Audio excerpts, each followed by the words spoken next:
ನಮಸ್ಕಾರ ವೀಕ್ಷಕರೇ, ಇವತ್ತು ಸಿಂಪಲ್ ಫುಡ್ ಹೌಸಲ್ಲಿ ಬೆಂಡೆಕಾಯಿ ಸಾಸ್ಮೆ ಮಾಡೋದು ಹೇಗಂತೇಳಿ ನೋಡ್ಕೊಂಡು ಬರೋಣ. ಬೆಂಡೆಕಾಯಿ ಸಾಸ್ಮೆ ಮಾಡಲಿಕ್ಕೆ ಒಂದು 100 ಗ್ರಾಮ್ ಅಷ್ಟು ಬೆಂಡೆಕಾಯಿನ ತಗೊಂಡು ಈಗ ಇದನ್ನ ಚೆನ್ನಾಗಿ ತೊಳ್ಕೊಳ್ಬೇಕು. ಈಗ ಇದರ ತುದಿ ಮತ್ತೆ ಬುಡನ ಕಟ್ ಮಾಡಿಕೊಂಡು ಸಣ್ಣದಾಗಿ ಹೆಚ್ಚಿಕೊಳ್ಬೇಕು.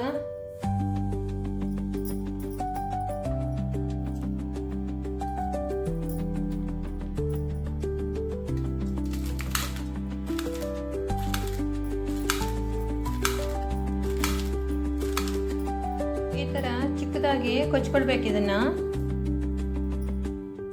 ಈಗ ಮಿಕ್ಸಿ ಜಾರಿಗೆ 1 ಬೌಲ್ನಷ್ಟು ಕೊಬ್ಬರಿ ಪೀಸಸ್, ತೆಂಗಿನಕಾಯಿ ತುಂಡುಗಳು ಮತ್ತೆ 1 ಹಸಿಮೆಣಸು ಇಷ್ಟನ್ನು ಹಾಕ್ಕೊಂಡು ಅರ್ಕೊಳ್ಬೇಕು. ಈ ತರ ಸ್ಮೂತ್ ಆಗಿ ಇದನ್ನ ಅರ್ಕೊಳ್ಬೇಕು. ಈಗ ಒಂದು ಒಗ್ಗರಣೆ ಮಾಡ್ಕೊಳ್ಬೇಕು. ಮೊದಲು ಬಾಣಲೆಗೆ 2 ಟೇಬಲ್ ಸ್ಪೂನ್ ಅಷ್ಟು ಎಣ್ಣೆನ ಹಾಕ್ಕೊಳ್ಬೇಕು. ಈಗ ಅದಕ್ಕೆ 1-2 ಸಾಸಿವೆ, ಉದ್ದಿನಬೇಳೆ, ಇಂಗು, 1-2 ಒಣಮೆಣಸು,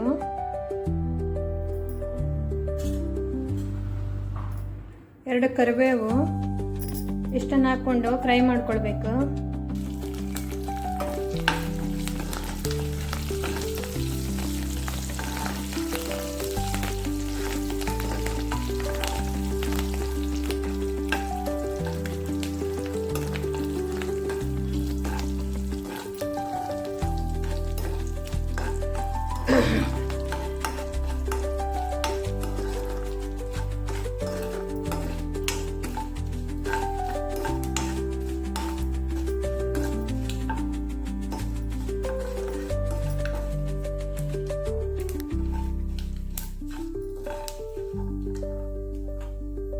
ಈಗ ಕೊಚ್ಕೊಂಡಿರುವಂತ ಬೆಂಡೆಕಾಯಿನ ಹಾಕೊಳ್ಬೇಕು ಇದಕ್ಕೆ.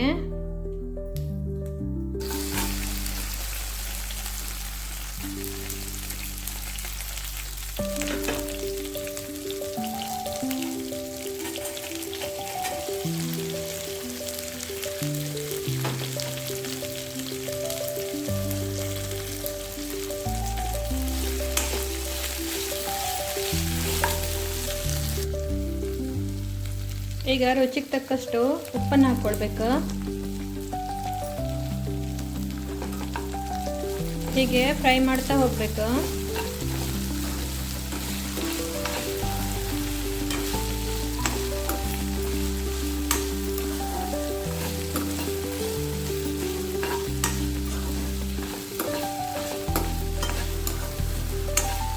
ಬೆಂಡೆಕಾಯಿ ಚೆನ್ನಾಗಿ ಬಾಡುವ ತನಕ ಇದನ್ನ ಇದೇ ತರ ಲೋ ಫ್ಲೇಮಲ್ಲಿ ಫ್ರೈ ಮಾಡ್ತಾ ಇರಬೇಕು.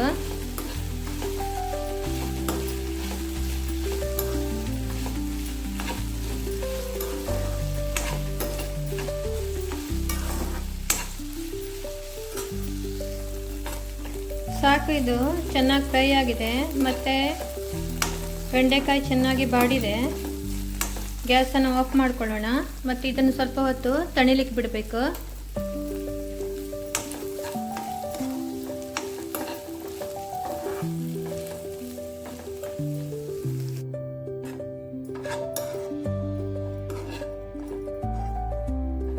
ನೋಡಿ, ಇದೀಗ ತಣದಿದೆ. ಇದಕ್ಕೀಗ ಹರ್ಕೊಂಡಿರುವಂಥ ತೆಂಗಿನಕಾಯಿನ ಇದಕ್ಕೆ ಹಾಕಬೇಕು.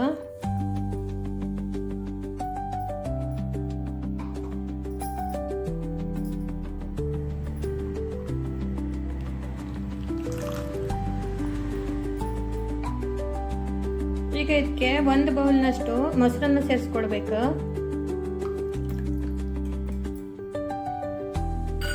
ಈಗ ಚೆನ್ನಾಗಿ ಮಿಕ್ಸ್ ಮಾಡ್ಕೊಳ್ಬೇಕು.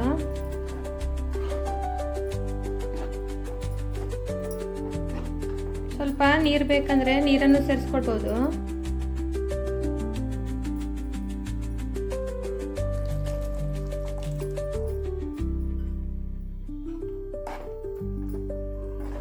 ನೋಡಿ, ಈಗ ನಮ್ಮ ಬೆಂಡೆಕಾಯಿ ಸಾಸ್ಮೆ ರೆಡಿ ಆಯಿತು.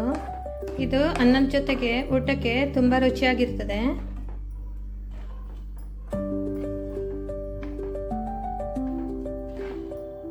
ನೀವೊಂದ್ಸಲ ಇದನ್ನು ಮನೇಲಿ ಟ್ರೈ ಮಾಡಿ.